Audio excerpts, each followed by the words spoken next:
Mais ce n'est pas pour recopier ou de refaire ce qui s'est passé, mais pour s'inspirer et reprendre contact avec l'archétype qui est à la base de ces inspirations du passé. Sauf qu'ils le font pour la plupart inconsciemment. Oui, Et ce qui est intéressant aussi, c'est que ce groupe de personnes qui font ça, puisque je vous dis, pour d'autres, sont quand même tellement désorientés qu'on est dans des replis conservateurs, voire des violences, ou voire les deux. ça on reparlera. Mais pour cela, ils répondent aussi à quelque chose, c'est qu'ils sont dans une crise, une quête de sens complètement existentielle et Oui, on ne leur donne tellement rien comme nourriture, ni en termes de futur, ni en termes de réponses de transcendance et autres, qu'il y a une soif de sens. Et c'est parce qu'il y a ce besoin de sens, avec souvent un ancrage euh, avec le côté écologique au sens du respect du vivant et de la compréhension du vivant, que c'est ça qui les amène à bricoler et à faire. oui, Donc ça veut dire que ce bricolage qui est en train de se faire, c'est pour recréer quelque chose, mais avec une volonté finalement, même s'ils ne le savent pas, de recréer du sens et du lien. oui, Et donc c'est en ça que ça va reconstruire quelque chose de solide. oui, nous sommes d'accord. Je voulais revenir, je vais revenir d'abord à ceux qui sont tentés par la violence et qui sont nombreux, et à des modèles tribales ou même fondamentalistes ou même terroristes. Le problème, c'est que comme on a quitté l'homme intérieur, disons, nous avons notre intériorité et notre réalité extérieure. Le système nous a habitués au paraître et pas au être, à l'être. Donc, tout est une question, a été une question de posséder, de montrer, des valorisations sociales, etc. Donc, des animaux de parade. Parce que dans le monde animal, il y a la parade, nuptiale et autres, et il y a des beaux costumes, c'est très beau ce qui s'est fait. C'est très beau d'observer tout ça. Mais chez l'homme, ça le fait oublier, par ses actions presque mécaniques ou d'imitation extérieure, qu'il a une dimension intérieure. Du moment que les références deviennent extérieures, extérieures, extérieures, l'espace intérieur se réduit. Et la personne se sent étriquée. C'est comme si on était dans une armure et qu'on ait de moins en moins de possibilités de bouger. Et donc, étant très tendu et très serré, je ne peux plus prendre contact avec moi-même. Puisque mon espace imaginaire, l'espace intérieur est devenu très plat, très court. Donc, obligatoirement, il se jette sur des solutions préfabriquées extérieures. Parce que comme le besoin de mythe est irrépressible, comme le besoin de quête d'identité est irrépressible chez tous les êtres humains et toutes les sociétés, on va chercher un mythe d'identité quelconque qui peut me rassurer. Il peut être par rapport à l'origine de ma famille, de ma religion, du pays, etc. Et ça va donner tous les ismes qu'on connaît. Et ça permet rapidement de plus réfléchir, de se sentir rassuré et avoir certaine confiance. Je ne suis pas en train d'excuser ce qui tue au nom de cela, etc. Mais j'essaie de faire comprendre qu'on a fabriqué, parce qu'on n'a pas donné la dimension intérieure, parce qu'on n'a pas enrichi la dimension symbolique des êtres humains, on a créé nous-mêmes ces scénarios. Sans le savoir, je ne dis pas qu'il y a eu un complot, qu'il y a des gens qui ont voulu faire ça. Non, c'est parce qu'on a bafoué l'idée de comment on est fait. C'est-à-dire, on est fait d'extérieur et d'intérieur, on a besoin de l'intériorité, parce qu'on a besoin de pouvoir se régénérer, de se recréer dès l'intérieur.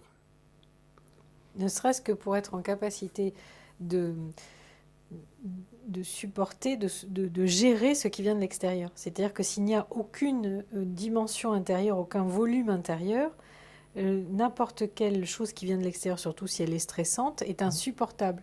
Et Oui, elle nous ramène dans un niveau psychopathique. on est désarmé. La société, comme les êtres humains, sont désarmés. Parce que nous sommes devant un désarmement. pas morales simplement, mais des capacités de se reconstruire intérieurement. C'est ça, pour moi, le grand danger. Mais bon, il faut accepter le temps qu'on vit, puisqu'il n'y a pas autre temps où on vit. Donc, c'est le meilleur temps. Parce que parfois, on me pose la question, je suis content du monde où je suis. Je dis, c'est l'unique que je peux inspirer, donc je suis content parce que je peux faire au moins quelque chose. Donc, il faut assumer le moment qu'on vit. Mais je voulais simplement rappeler ces points, parce que vous m'avez demandé quel est l'intérêt du sacré. Bon, d'abord, je voudrais quand même clarifier que le sacré ne correspond à aucune religion. Ça me semble indispensable de l'expliquer au point de vue anthropologique. D'abord, il y a eu la conscience ou l'expérimentation d'une dimension de la conscience que nous appelons le sacré. Et ensuite, il y a eu des institutions qui ont proposé des manières de vivre le sacré qu'on appellera les religions. Et on n'est pas obligé d'être dans une religion particulière pour dire j'ai une dimension de conscience qu'on va appeler le sacré. Parce que c'est ça qui me gêne parfois, c'est qu'on ne puisse pas comprendre qu'il y a une autonomie du sacré par rapport aux faits religieux. Mais je n'ai rien contre les religions non plus, du moment qu'ils peuvent faire expérimenter la dimension du sacré d'une façon saine. De quoi je parle là? Qu'est-ce que je veux dire avec tout ça? Le sacré, on peut le définir comme le tout autre, ce qui est autre de moi, autre de ce qui est quotidien.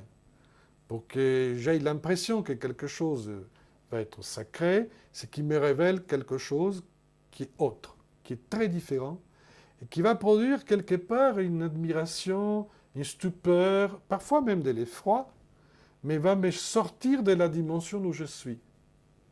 Si je ne peux pas sortir de la dimension des préoccupations temporelles, de la banalité linéaire des choses, et je ne prends pas contact avec cette dimension.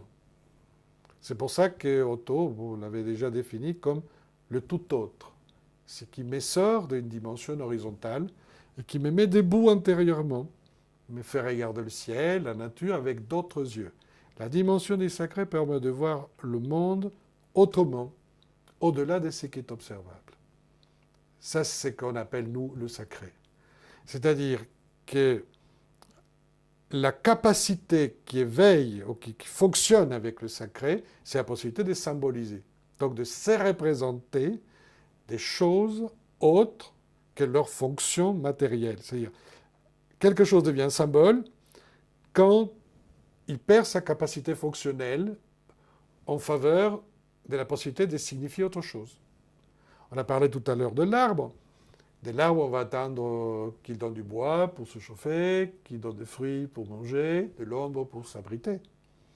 Mais si l'arbre représente cette fois-ci l'union du ciel avec la terre, c'est plus l'arbre en bois, c'est plus simplement l'arbre végétal, sa fonction matérielle, c'est de la place pour pouvoir loger dans cette image un contenu autre que sa fonction naturelle ou matérielle. S'il y a un fauteuil qui permet, celui qui est assis dans ce fauteuil et peut commander ou donner des indications, etc., ce fauteuil devient un siège, un trône, un symbole de pouvoir ou de connaissances, etc. Ce n'est plus un artefact pour être confortable. Voilà. Donc, le sacré va apporter cet aspect des choses. Nous pouvons comprendre le sacré par ses fonctions. Et modèles, archétypes, le sacré, une fonction du sacré, c'est d'apporter des modèles, parce que nous avons besoin tous des références et des référents, des mythes qui sont des récits, qui permettent, hors du temps, hors de l'espace, d'expliquer comment les choses sont à l'origine, ou comment les choses sont vécues par un héros, par exemple, par un modèle exemplaire. Des symboles qui est le langage des mythes de l'âme, et les rites, les cérémonies, c'est-à-dire la manière où on met en place, par des actions, par des fêtes, et des mythes, des modèles, des symboles. Nous avons besoin des cérémonies, nous avons besoin des fêtes. parce que les fêtes nous sortent du temps. Quand on est festive, on s'habille autrement, on est dans une autre forme d'espace, on est dans une autre forme de temps. Donc d'un coup, on s'est libéré du profane, on s'est libéré de la linéarité, on s'est libéré de l'assujettissement. Et pendant un moment, on fait la fête, on dit. Donc bon, on peut penser autre. Donc on revient au sacré. Et c'est intéressant de voir que quand ceux qui définissent la postmodernité, comme Michel Maffezoli par exemple, montrent bien ces côtés festifs. Donc dans ce moment d'ombre, pas d'ombre, pardon, d'obscurité, dans ce moment-là, la réappropriation du symbole et du sacré se fait par la fête, avant d'avoir encore conscience du sacré. Et là, ce qui est en train d'émerger avec la quête de sens, c'est d'aller plus loin que juste l'effusion.